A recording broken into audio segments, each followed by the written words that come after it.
बिस्मिल्लाहिर्रहमानिर्रहीम। अस्सलाम वालेकुम नादरीन, आप यूट्यूब चैनल देख रहे हैं। मैं इमरान खान हूँ। नादरीन, गिलगित बल्तिस्तान में अब इलेक्शन शुरू होने वाला है और 7 जून को वहाँ पे इलेक्शन की तारीख है। आपको पता है ज़रा वो सर्द खित्ता है, तो जून का मौसम भी बहुत अच्छा होगा और वहाँ पे पहले इलेक्शन मुलतवी भी किया गया, लेकिन अब गिलगित बल्तिस्तान में इलेक्शन हो रहा है।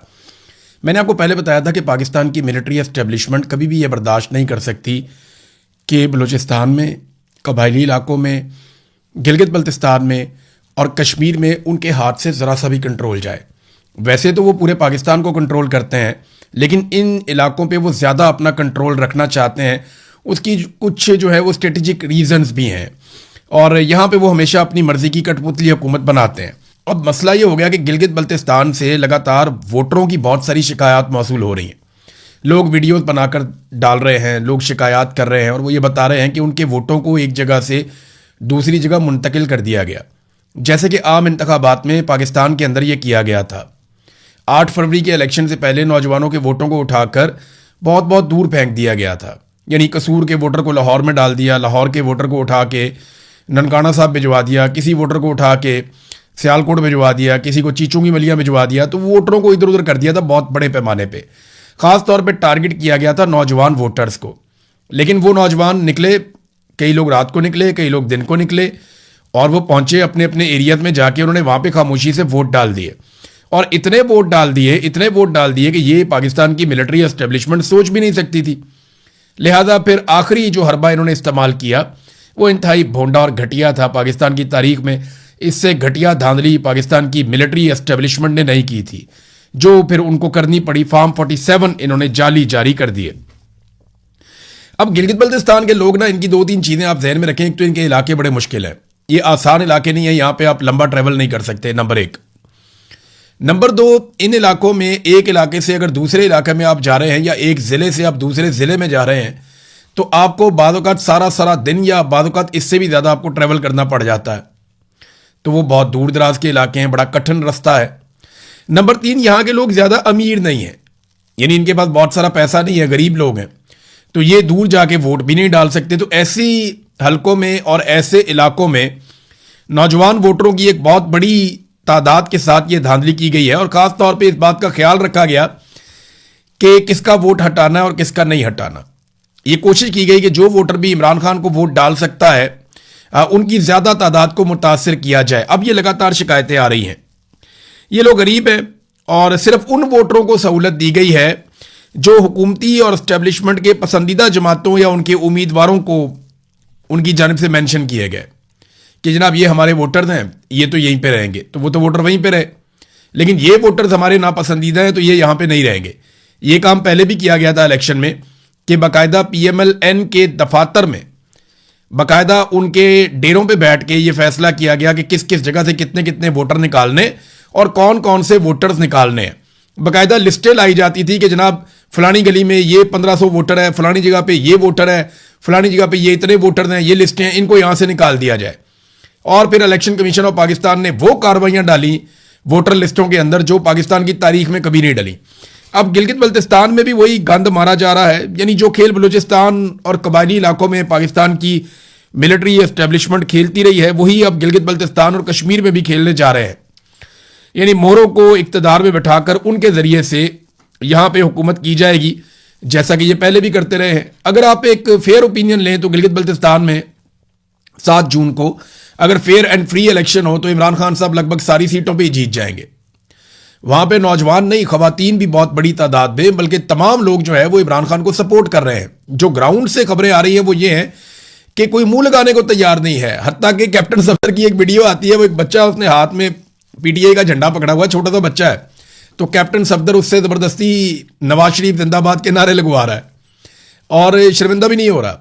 यानी हर तरफ जहाँ जाते हैं ना, बच्चों की ज़बान पे, बड़ों की ज़बान पे इमरान खान है। तो ये गिलगित बल्तिस्तान के बड़े गयूर लोग हैं, कश्मीर के बड़े गैरतमंद पाकिस्तानी हैं। ये लोग किसी सूरत भी गलत जगह पे वोट नहीं डालेंगे, ये एस्टेब्लिशमेंट के जुल्म के खिलाफ खड़े होंगे।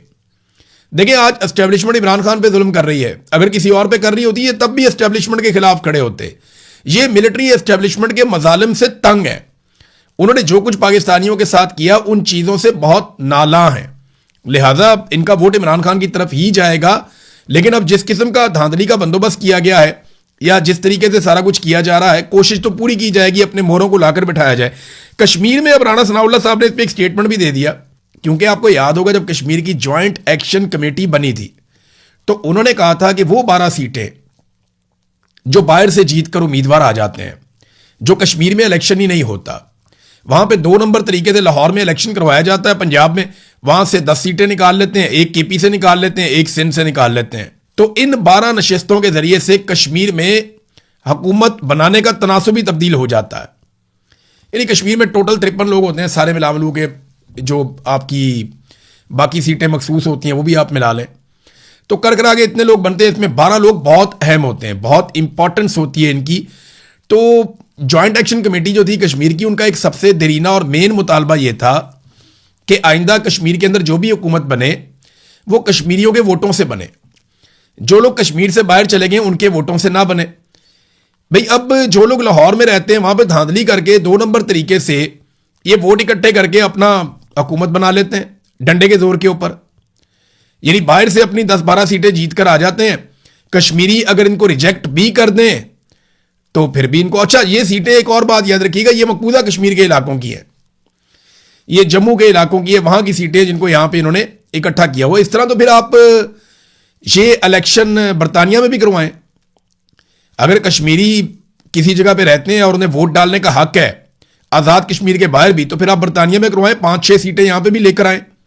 यहां तो ज्यादा बड़ी तादाद में कश्मीरी जो हैं वो बसते हैं, यूरोप में ले जाएं, वहां पे 2 सीटें दे दें, और ममालिक में ले जाएं, कोई 10 सीटें आप पाकिस्तान के अंदर आपने रखी हुई तो 10 सीटें आप पाकिस्तान के बाहर भी रखें, 10-12 सीटें, तो फिर दूध का दूध और पानी का पानी हो जाएगा, यहां पे धांधली करना भी मुश्किल होगा। लेकिन ज्वाइंट एक्शन कमेटी का जो सबसे मेन मुतालबा था वो तस्लीम नहीं हुआ, और राणा सनाउल्लाह ने कहा जनाब इनके जो तनासुब से यहां से हम जीतेंगे ना, उससे हम अपनी हुकूमत बनाने की पोजीशन में आएंगे। यानी उन्होंने इस स्टेटमेंट में 2 बातें क्लियर कर दी। Number 1, military establishment, sector commander, इन सब की पूरी सपोर्ट के बावजूद, इलेक्शन कमीशन की पूरी सपोर्ट के बावजूद, पूरे सिस्टम की मदद हासिल करने के बावजूद पीपल्स पार्टी और पीएमएलएन इस पोजीशन में नहीं है कि वो आजाद कश्मीर के अंदर सारी सीटें जीत जाएं या वो अपनी आसानी के साथ हुकूमत बनाने की पोजीशन में आ जाएं।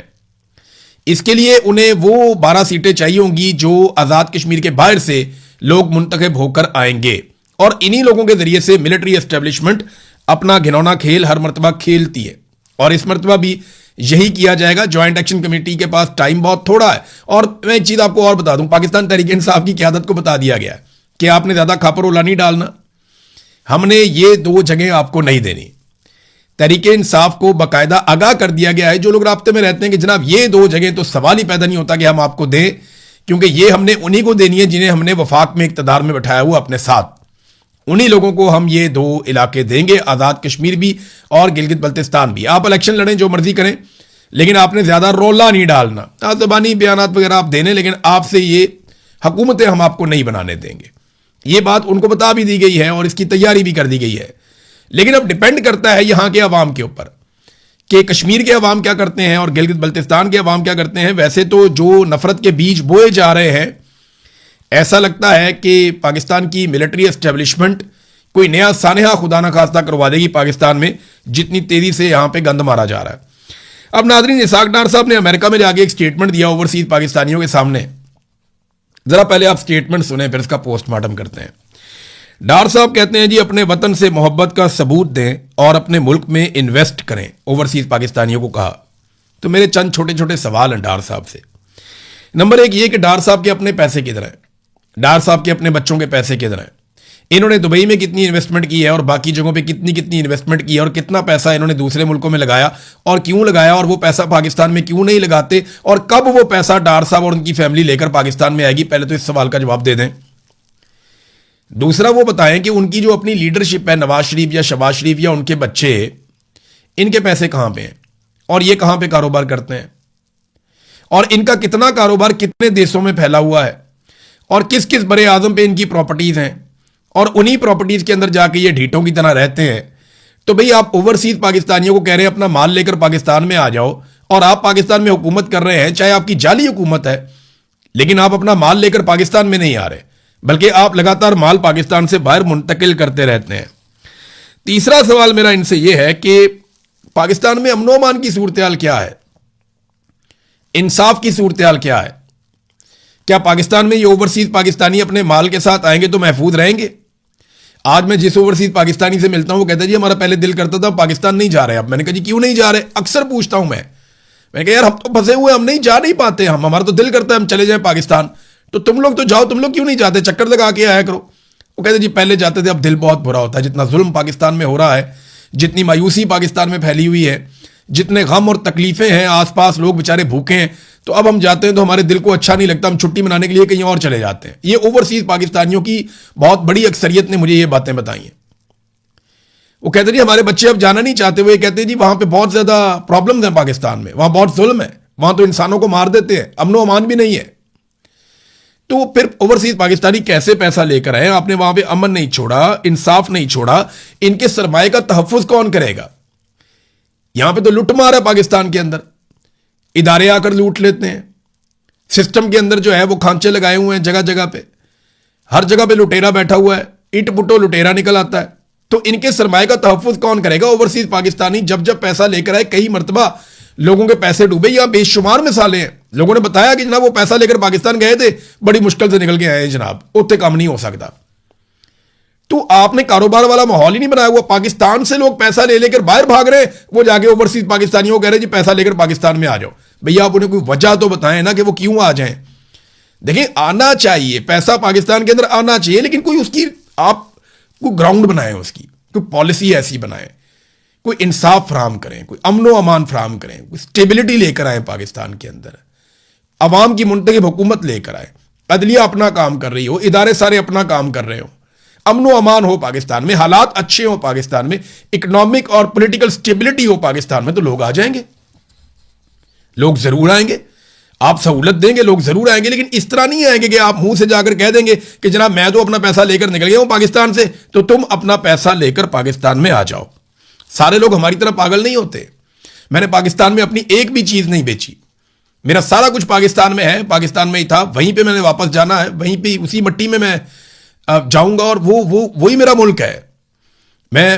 मुझे उसी मिट्टी के हवाले किया जाएगा। मैं उस मुल्क का मालिक हूं और वो मुल्क मेरा है, हम सबका है। तो हर कोई ऐसे नहीं होता, लोग सोचते हैं, लोगों ने बड़ी मेहनत से पैसा कमाया हुआ है, सब दीवाने नहीं होते। तो लोगों को आप बेवकूफ नहीं बना सकते, आपको यहां माहौल बनाना पड़ेगा। और दूसरा, एयरपोर्ट्स के ऊपर तो आप इनको इज्जत नहीं देते, वोट का हक आपने इनको दिया नहीं हुआ। ओवरसीज पाकिस्तानियों के पैसे आपको चाहिए। जब इमरान खान ने कहा और ओवरसीज पाकिस्तानियों ने कहा कि जनाब हमें वोट का हक दिया जाए, तो आपने उन्हें वोट का हक ही नहीं दिया। वो वोट तो डाल नहीं सकते, पैसा आपको उनका चाहिए। मैं अभी यहां बरतानिया में आया हूं और मैं यहां पे रह रहा हूं, मुझे यहां पे वोट डालने के लिए वो आ गया लेटर कि आप वोट डाल दें आगे। मेरा वोट बन गया, मैंने एक यहां पे इंटरनेट के ऊपर ही उसको मैंने खोला लिंक को, उन्होंने कहा ये इंफॉर्मेशन आप इसमें डालें, मैंने वो इंफॉर्मेशन डाली, मेरा वोट बन गया, मैं जाकर वोट डाल के आ गया। और बिल्कुल जिसको मैंने वोट डाला उसी को निकला वोट, बड़े आराम से। कोई वोट चोरी नहीं हो रहा था, कोई लड़ाई झगड़ा नहीं हो रहा था, किसी ने किसी को कुछ नहीं कहा, बड़े आराम से गए। कोई वहां पे जनाब फौज नहीं खड़ी हुई थी, कोई निजाम खराब नहीं हो रहा था, कोई बैलेट बक्से लेके नहीं भाग रहा था, कोई अन्नी नहीं पड़ी हुई थी। लोग आ रहे थे ऐसे सेलिब्रेशन के अंदाज में, हेलो हाय करते थे, जाके अपना अपना वोट डालते थे, वोट डाल के वापस चले जाते थे गुड बाय कह के, इतने आराम से। यानी मैं यहां का रहने वाला भी नहीं हूं, मैं तो अभी आर्थिक तौर पे यहां पे रह रहा हूं, मुझे भी वोट डालने का उन्होंने हक दिया, और आपने अपने पाकिस्तानियों को, ओवरसीज पाकिस्तानियों को वोट डालने का हक नहीं दिया। एयरपोर्ट के ऊपर आप उन्हें तंग करते हैं, रिश्वत उनसे ली जाती है, हर जगह उन्हें परेशान किया जाता है, और फिर आप कहते हैं जनाब कि वो आकर पाकिस्तान में इन्वेस्ट भी करें। राणा सनाउल्लाह ने कहा कि अगर जंगी सूरत हाल ना होती ना, तो वजीर आजम बहुत बड़ा रिलीफ पैकेज देते हैं अवाम को। राणा साहब को 4-5 साल से तो जंग नहीं लगी हुई ना, 4 साल से ज्यादा आपकी हुकूमत को हो गए। जंग तो 2 महीने 3 महीने की कहानी है सारी। उससे पहले कौन सा ऐसा रिलीफ दिया गया अवाम को? बल्कि जितना थोड़ा बहुत अवाम के पास रिलीफ था, वो सारे रिलीफ आपने छीन लिए। हत्ता कि छोटी छोटी चीजें, बहुत ही यानी इतनी छोटी चीजें हैं कि बेमानी लगती हैं बाज़ औक़ात, कि पनाह गाहें गिरा देना, उन्हें खत्म कर देना, लंगर खाने खत्म कर देना, हेल्थ कार्ड हर आदमी की जेब में था उसको खत्म कर देना, ये बहुत घटिया और छोटी चीजें थी, ये भी की गई। यानी आम आदमी को जो रिलीफ किसी तरह मिला हुआ था पिछली हुकूमत में या उससे पिछली हुकूमत में, वो सारा भी छीन लिया इन्होंने। और अब ये कहते हैं कि रिलीफ पैकेज अनाउंस करते, कैसे करते? ये जंग अमेरिका की, इसराइल की और ईरान की है। उन 3 मुल्कों को इतनी मुसीबत नहीं पड़ी हुई जितनी पाकिस्तान को पड़ गई है। इंडिया के अंदर चीजें नॉर्मल हैं, श्रीलंका में चीजें नॉर्मल हैं, बांग्लादेश में चीजें नॉर्मल हैं, अफगानिस्तान में चीजें नॉर्मल हैं। हमारे यहाँ पे अजीबोगरीब सूरत हाल पैदा हो गई है। वजीर आज़म ने बहुत बड़ा रिलीफ पैकेज देना था अगर ये जंग ना होती। भाई जंग तो 2-3 महीने की कहानी है ना, उससे पहले आपने कौन सा रिलीफ पैकेज दिया, ये आप बता दें अवाम को। अब नाजरीन थोड़ा सा मैं कुछ इंटरनेशनल खबरें एक दो वो आपके सामने मैं रखता हूँ। सबसे पहले तो ये है कि ये रिपोर्ट किया जा रहा है इसराइली मीडिया में, चैनल I-24 और इसराइल का एक चैनल 14 है, इसके अंदर जो है वो खबरें छपी हैं और CNN ने भी ये खबर दी है। कुछ अमेरिकी मीडिया भी ये कह रहा है कि अब मुआहदा तो ऑलमोस्ट हो गया जो फाइनल होना था ईरान और अमेरिका के बीच में, लेकिन अभी डोनाल्ड ट्रंप के दस्तखत और मुश्तबा खामनाई दोनों की तरफ से इसकी फाइनल अप्रूवल बाकी है। दोनों तरफ एक कन्फ्यूजन है। कुछ ज़राए ये रिपोर्ट कर रहे हैं कि मुश्तबा खामनाई ने अभी तक इसकी कोई हतमी मंजूरी नहीं दी और ना ही डोनाल्ड ट्रंप मुकम्मल तौर पे इससे खुश हैं, अभी कन्फ्यूजन है। लेकिन मुआहदा जो उसकी तहरीर है वो तैयार हो चुकी है ऑफिशियली, लेकिन फाइनली उसको अनाउंस करना कि जनाब ये मुआहदा हो गया हमारा, इसके मुताबिक अब ये जंगबंदी रहेगी अगले 2 महीने तक और उन 2 महीनों के अंदर हम फलानी चीज़ हम शुरू कर देंगे। बहरहाल अमरीकी मीडिया का एक हिस्सा दावा कर रहा है कि ये हो गया, दूसरा हिस्सा दावा कर रहा है कि नहीं, अभी इसके अंदर कुछ चीज़ें बाकी हैं। और ईरान की जानिब से भी इसी तरह से डिफरेंट खबरें आ रही हैं। कुछ खबरें आ रही हैं कि जनाब चीज़ें तय हो गई हैं, कुछ खबरें आ रही हैं कि जी अभी चीज़ें तय होना बाकी हैं। डोनाल्ड ट्रंप का एक बड़ा मसला यह है कि वो बार बार कोशिश करते हैं कि किसी तरह भी वो अपने हुर्मुज़ में से ताकत के बलबूते पे या अपनी बैरिया के साथ स्कॉट करके टैंकर्स को निकलवाएं और ईरान की मर्जी के खिलाफ आपने हुर्मुज़ में से बहरी जहाज़ों के गुजरने का सिलसिला एक मरतबा शुरू कर दें, क्योंकि एक मरतबा ये शुरू हो गया ना तो फिर ये रुकेगा नहीं। लगातार जहाज़ गुजरते जाएंगे, आते जाएंगे, जाते जाएंगे और फिर जहाज़ों को मारने का मतलब ये है कि दुनिया के साथ दुश्मनी लेना ईरान के लिए मुश्किल हो जाएगा। लेकिन ईरान की धाक बैठी हुई है, वो वहाँ फायरिंग कर देता है। गुज़िश्ता रात दोबारा फायरिंग का वाक़या पेश आया बंदर अब्बास और उसके आसपास के इलाकों में। तो आबने हुर्मुज़ जो है ना वो स्टिल एक टेंशन का बायस बना हुआ है। एक और नाज़रीन बड़ी इंटरेस्टिंग खबर है मेरे पास, ये तो जो सिचुएशन आगे चलेगी हम आपको रिपोर्ट करेंगे, वहाँ हल्की बुल्की झड़पें भी अभी चलती रहती हैं। लेकिन ये एक खबर मेरे पास है अमेरिका से। अमेरिकी इंतज़ामिया डोनाल्ड ट्रंप की तस्वीर वाला एक डॉलर छापना चाहती है, एक नोट छापना चाहती है। लेकिन ये नोट कितने डॉलर का है ये आप देखिए। अमेरिका का जो सबसे बड़ा नोट है ना अभी तक वो $100 का है। $100 से बड़ा अमेरिकी नोट नहीं है।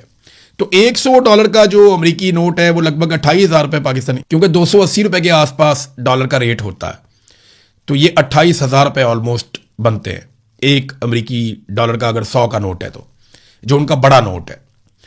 तो अमेरिकी इंतजामिया ट्रंप की तस्वीर वाला $250 का नोट लाने की कोशिश कर रही है। इसकी एक तस्वीर भी जारी हुई है। ट्रंप साहब काफ़ी उस पर नाराज़ दिखाई दे रहे हैं। जो तस्वीर जारी की गई है नोट की, $250 का नोट है। अब ये ट्रंप इंतजामिया के कुछ अफराद ने अमेरिकी करेंसी छापने वाले इदारे पर दबाव डाला है कि $250 का एक नया नोट तैयार किया जाए जिस पर सदर डोनाल्ड ट्रंप की तस्वीर हो। और इससे पहले आपको पता है कि एक और दबाव भी डाला गया था कि जो अमेरिकी पासपोर्ट है उसके अंदर भी डोनाल्ड ट्रंप की तस्वीर लगाई जाए, क्योंकि अमेरिका का यौम आज़ादी के हवाले से एक बहुत बड़ा दिन आ रहा है। तो ये अमेरिकी अखबार वाशिंगटन पोस्ट ने यह खबर दी है कि अमेरिकी करेंसी छापने वाले इदारे के 4 मौजूदा और साबिक मुलाजमीन का हवाला देते हुए उन्होंने बताया कि अगर ऐसा होता है तो ये 150 साल से जायद अरसे में पहली बार होगा कि किसी जिंदा शख्सियत की तस्वीर अमेरिकी करेंसी के ऊपर शाया की जाए। रिपोर्ट के मुताबिक गुज़िश्ता साल वजारत खजाना के 2 ओहदेदार ब्रैडन बीच और इनके सीनियर मुशीर माइक ब्राउन, इन्होंने जनाब जो नोट छापने वाला इनका प्रिंटिंग का अमला है उनको बार बार इस नोट के नमूने तैयार करने पर जोर दिया और वो ये कहते रहे जनाब आप ये करें। तो उन्हें बताया गया जनाब ये कानूनी नहीं है, ये गलत आप करने जा रहे हैं, ये ठीक नहीं है, या उन्हीं की तस्वीर छापी जा सकती है जो वफात पा गए हों।